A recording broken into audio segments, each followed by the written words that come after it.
গরমকালে ডাবের জলের তুলনা নেই, তার মেয়ে একটা ডাব খেয়ে নিল। আর আজকে রেসিপিটা কিন্তু ডাব দিয়েই বানাবো। ডাবের জল খাওয়ার পর মেয়ে কিন্তু ডাবের শাঁস খেতে বেশ পছন্দ করে।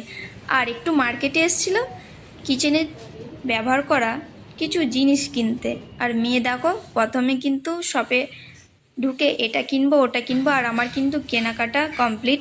আন্টি কিন্তু প্যাক করে দিচ্ছে, চলো বাড়ি যেয়ে দেখা যাক আজকে কি বানালাম।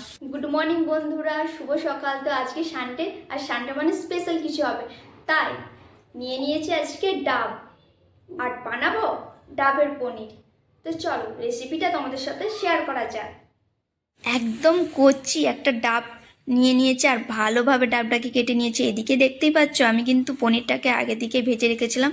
আর এই রান্নাতে আমি কিন্তু অল্প মশলা ইউজ করব। দেখো এই গোটা মশলাগুলো রান্নাতে ইউজ করব। চলো আমি রান্নাটা স্টার্ট করি। কড়াইতে কিন্তু আমি 3টে শুকনো লঙ্কা নিয়ে নিয়েছিলাম, আর এই মশলাগুলো আমি দিয়ে হালকা ভেজে নেব। আর এই রান্নাটা একদম হালকা আঁচে করব। এদিকে কাজু আর আদা কুচি দিয়ে হালকা ভেজে নিচ্ছি, আর টমেটো কুচি দিয়ে দিলাম। টমেটোটাকেও অল্প আমি কিন্তু কষে নিলাম, যাতে গোটা মশলাগুলোর খুব একটা ভালো ফ্লেভার আসে।